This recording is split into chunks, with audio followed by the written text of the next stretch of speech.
ಎಲ್ರಿಗೂ ನಮಸ್ಕಾರ. ಇವತ್ತಿನ ರೆಸಿಪಿ ಅವಲಕ್ಕಿ ಮತ್ತೆ ಆಲೂಗೆಡ್ಡೆಯಿಂದ ಮಾಡಿರುವಂತ ಕ್ರಿಸ್ಪಿ ಆದ ಸ್ನಾಕ್ಸ್ ಅಂತಾನೆ ಹೇಳ್ಬೋದು. ಬನ್ನಿ ಹೇಗ್ ಮಾಡೋದು ಅಂತ ನೋಡೋಣ. ಮೊದಲಿಗೆ 1 ಕಪ್ ಅಷ್ಟು ಅವಲಕ್ಕಿನ ತಗೊಂಡಿದ್ದೀನಿ.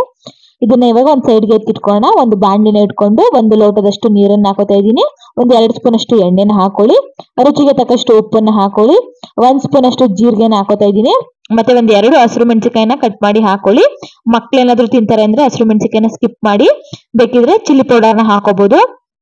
1 ಅರ್ಧ ಸ್ಪೂನ್ ಅಷ್ಟು ಚಾಟ್ ಮಸಾಲಾನ ಹಾಕೊಂಡು ಚೆನ್ನಾಗಿ ಕುದಿಸ್ಕೋಬೇಕಾಗುತ್ತೆ. 2 ನಿಮಿಷ ಚೆನ್ನಾಗಿ ಕುದಿಸ್ಕೊಳ್ಳಿ. ಇದು ಕುದಿಯುವಂತ ಟೈಮಲ್ಲಿ 1 ಕಪ್ ಅಷ್ಟು ಅವಲಕ್ಕಿನ ತಗೊಂಡಿದ್ವಲ್ಲ ಅದನ್ನ ಮಿಕ್ಸಿ ಮಾಡ್ಕೊಂಡು ಈ ರೀತಿಯಾಗಿ ನೈಸ್ ಆಗಿ ಪೌಡರ್ ಮಾಡ್ಕೋಬೇಕಾಗುತ್ತೆ.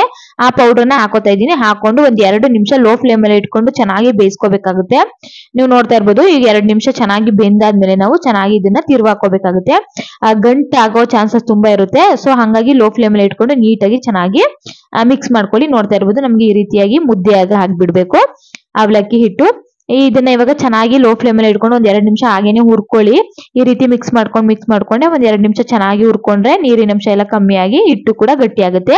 ಇವಾಗ 2 ಆಲೂಗೆಡ್ಡೆನ ಸಿಪ್ಪೆನ ತೆಗೆದು ಬೇಯಿಸಿ ಇಟ್ಕೊಂಡಿದ್ದೀನಿ. ಅದನ್ನು ಸಹ ಸ್ಮ್ಯಾಶ್ ಮಾಡಿ ಹಾಕೋತಾ ಇದ್ದೀನಿ. ಸ್ವಲ್ಪ ಕೊತ್ತಂಬರಿ ಸೊಪ್ಪನ್ನ ಹಾಕೋತಾ ಇದ್ದೀನಿ.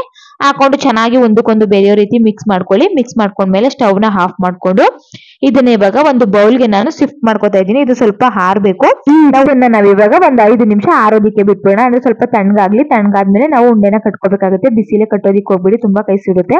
ಇವಾಗ ಒಂದು ಬೌಲ್ಗೆ ಹಾಕೊಂಡು 2 ನಿಮಿಷ ಬಿಟ್ಟು ಚೆನ್ನಾಗಿ ಕೈಯಲ್ಲಿ ನಾದ್ಕೊಳ್ಳಿ. ಒಂದ್ಸಲ ಒಂದಕ್ಕೊಂದು ಬೆರ್ತೋಗ್ಬೇಕು. ಅಲ್ಲಿ ತನಕ ಕೈಯಲ್ಲೇ ಒಂದ್ಸಲ ಚೆನ್ನಾಗಿ ನಾದ್ಕೊಂಡು ನಾನು ಸ್ವಲ್ಪ ಹಿಟ್ಟನ್ನ ತಗೋತಾ ಇದ್ದೀನಿ. ಅಂದ್ರೆ ಚಪಾತಿ ಎಲ್ಲ ಒತ್ತುತ್ತೀವಲ್ಲ ಅಷ್ಟು ಹಿಟ್ಟನ್ನ ತಕೊಳ್ಳಿ. ಸ್ವಲ್ಪ ಹಿಟ್ಟನ್ನ ತಕೊಂಡು ಚಪಾತಿ ಮಣೆ ಮೇಲೆ ಹಾಕೊಂಡು ಒಂದ್ಸಲ ಈ ರೀತಿಯಾಗಿ ಉದ್ದವಾಗಿ ನಾದ್ಕೊಳ್ಳಿ. ಈ ರೀತಿಯಾಗಿ ನಾದ್ಕೊಂಡ್ಮೇಲೆ ಒಂದು ಚಾಕುವಿನಿಂದ ನಾವು ಚಿಕ್ಕದಾಗಿ ಕಟ್ ಮಾಡ್ಕೊಳ್ಳಿ. ತುಂಬಾ ದೊಡ್ಡ ಸೈಜ್ ಕಟ್ ಮಾಡ್ಲಿಕ್ಕೆ ಹೋಗ್ಬೇಡಿ, ಮೀಡಿಯಂ ಆಗಿ ಕಟ್ ಮಾಡ್ಕೋಬೇಕಾಗುತ್ತೆ. ನೋಡ್ತಾ ಇರ್ಬೋದು ಈ ರೀತಿಯಾಗಿ ಕಟ್ ಮಾಡ್ಕೊಂಡ್ಮೇಲೆ ಒಂದೊಂದು ಪೀಸ್ ನ ತಗೊಂಡು ಸಣ್ಣದಾಗಿ ಉಂಡೆಗಳನ್ನ ಮಾಡಿ ಇಟ್ಕೊಂಡ್ಮೇಲೆ ಇದೇ ರೀತಿಯಾಗಿ ನಾನು ಎಲ್ಲ ಉಂಡೆಗಳನ್ನು ಮಾಡ್ಕೊಂಡು ಒಂದು ಬೌಲ್ಗೆ ಹಾಕಿ ಇಟ್ಕೊಂಡ್ಮೇಲೆ ಎಣ್ಣೆನೂ ಕೂಡ ಚೆನ್ನಾಗಿ ಕಾದಿದೆ.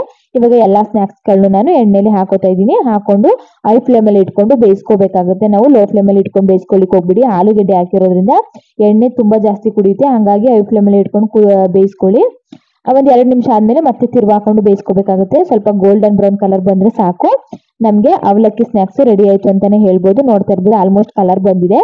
ಇವಾಗ ಎಲ್ಲಾ ಸ್ನಾಕ್ಸ್ ಎತ್ಕೋತಾ ಇದೀನಿ. ಎತ್ಕೊಂಡು ಎಣ್ಣೆನ ಸೋದಿಸ್ಕೊಂಡು ಒಂದು ಪ್ಲೇಟ್ಗೆ ಸರ್ವ್ ಮಾಡ್ಕೊಂಡ್ರೆ ನಮ್ಗೆ ಅವಲಕ್ಕಿ ಆಲೂಗೆಡ್ಡೆ ಸ್ನಾಕ್ಸ್ ರೆಡಿ ಆಯ್ತು ಅಂತಾನೆ ಹೇಳ್ಬೋದು. ತುಂಬಾ ಚೆನ್ನಾಗಿರುತ್ತೆ. ಮೇಲ್ಗಡೆ ಕ್ರಿಸ್ಪಿ ಆಗಿರುತ್ತೆ, ಒಳಗಡೆ ತುಂಬಾ ಸಾಫ್ಟ್ ಆಗಿರುತ್ತೆ. ಟೊಮೊಟೊ ಕೆಚಪ್ ಜೊತೆ ತಿಂದ್ರಂತೂ ಸಖತ್ತಾಗಿರುತ್ತೆ.